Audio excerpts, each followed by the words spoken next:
Our Kwaba SI Ediban News Review, Nimdia News, always the best news in town. In Semi Brunana, say Koso Ebio, Ewo Ghana, Amai Muhammad Kacho say for politics and governance, dear. Odi Nimdia News are nowadays. Asem.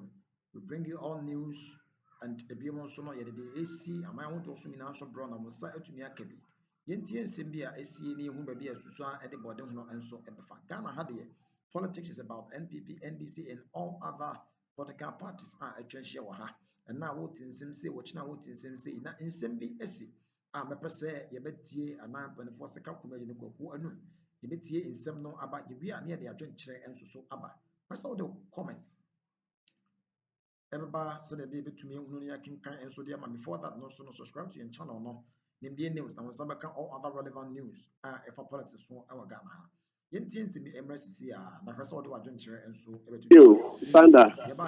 I mean, you were excited when the OSP started, fighting corruption. And to be fair, Kisi Jabin was appointed by former President Akufo-Addo, and his fight with Ken Ofori-Atta started under the Akufo-Addo administration.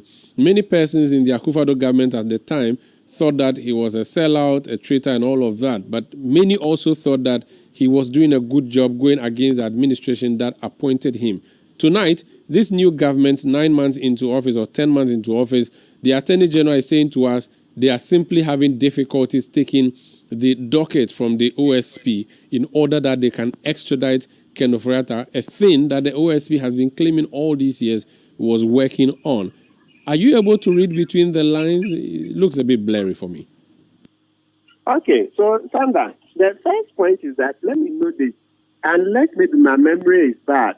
My recollection of the matter is that as of even January this year, when Ofori-Atta was leaving this jurisdiction, he did not know that there was a case against him at the OSP.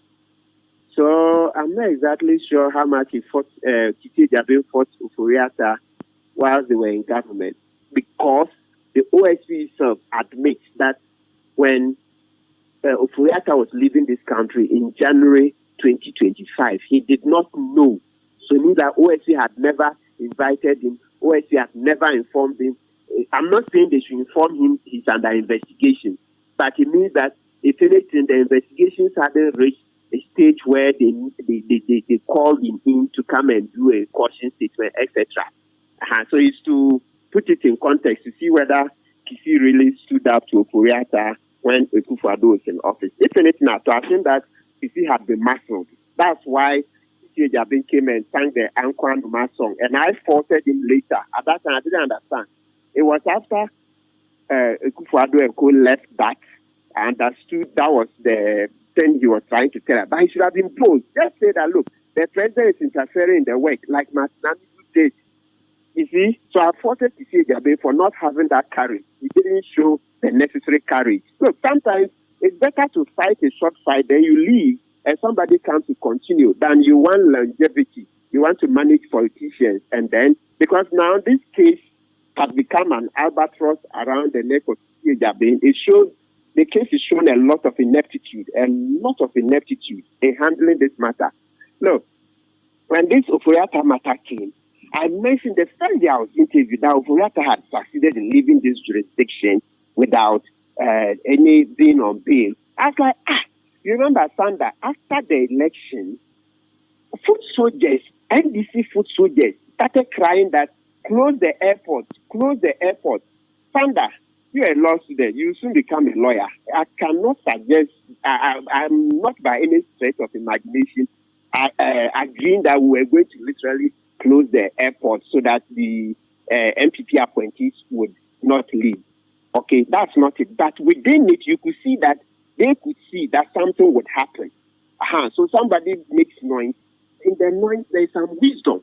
When foot soldiers say close the airport, my understanding of it is actually, if you have any cases against these appointees, call them in and then arrest them and ask them to post bail, etc. So, for even a child, everybody knew from the fact that whenever we borrowed, Ken Ofori-Atta's company, Data Bank, was making money, etc. Everybody knew that Ofori-Atta will have cases to answer.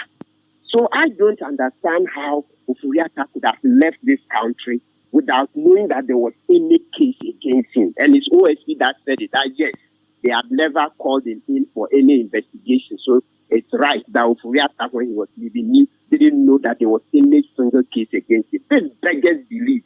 It beggars belief. And the more this topic comes up, then the more it shows that Kisi was just not up to the task on this Oforiatta case. We have to tell him, it's a young man, he has to learn. I mean, come on, anybody would tell you that. As for this Oforiatta case, come on.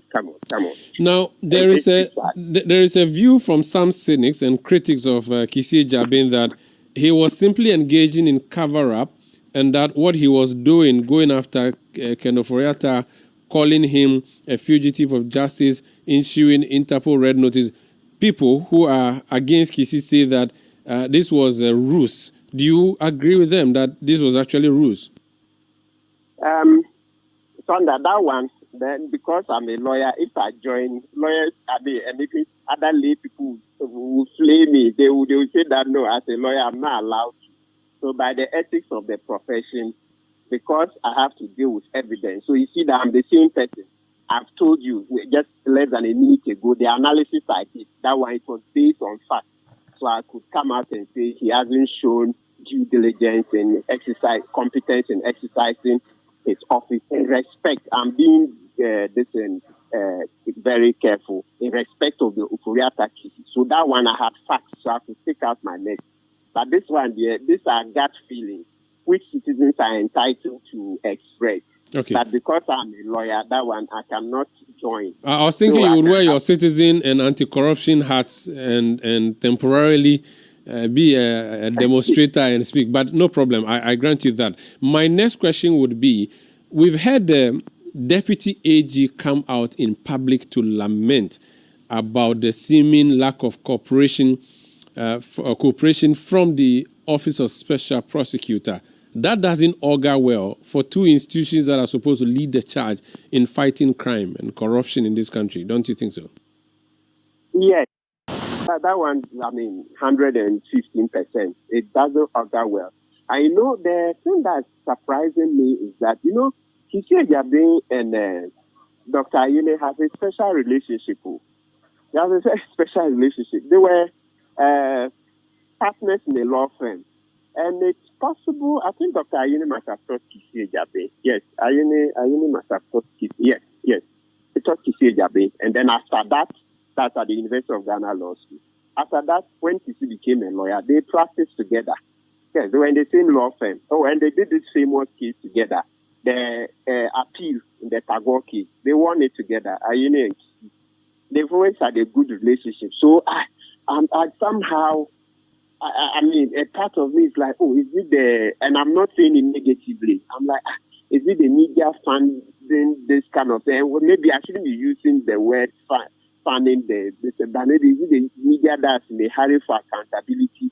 But to the extent that none of them have come to deny, tempted to think that maybe the friction is real. But what is there to deny when the Deputy AG goes on TV and makes the statement he made? Clearly, things are not good, at least between the offices at the official level. Yes, you have a point. Except that, let me also mention this. I think I saw somewhere a statement, either through commentary or somewhere, that the OSP haven't told us their side of the story. So because of that, I think I want to exercise a bit of caution. Yes, because I haven't heard their side. But also in the discussions, if it's not directly from the OSP, I think I said something like, they said something like, you don't need the full docket from the Attorney General. I don't think it's official, but I know the media commentary, etc. A full docket from the OSP. After I heard something like that, you don't need the full docket from the OSP before the Attorney General can go on. But as I said, because I don't know where I heard it, I'll hold my horses. But so far, the point that Dr. Semsai makes that they want the docket, I think the OSP should address it and then let's move on. So I would not want to make negative comments specifically in respect of that one. I think the first one I make is sufficient for me. The fact that he sat on his hands and allowed the Kuriata to go out is the genesis of all of this problem, because it beggars belief. A small child, I mean, anybody who lives in Ghana, there was no way you could live in Ghana and not see that there will be a case against Oforiatta. I mean, the corruption was thinking all over. I took Oforiatta on. I mean, come on. Day in, day out, every time I start on TV3, I keep saying that, look, we borrow and Ekufuado and Oforiatta are becoming rich. They are taking our money. Ekufuado and Oforiatta are taking our money. I kept saying it. We could see that it wasn't adding up. These guys were fleeting us, etc. So it was very clear that Oforiatta and Ekufuado will have questions to answer. Very well. So how Kisi could have sat down for Oforiatta to lead this country without putting days? It's what Kisi must answer. It showed a lot of incompetence, extreme incompetence, and that's the one I'll stick to. Thank you for speaking to us. You're welcome. That's Martin Kpebu. He's a private legal practitioner. What you don't know, you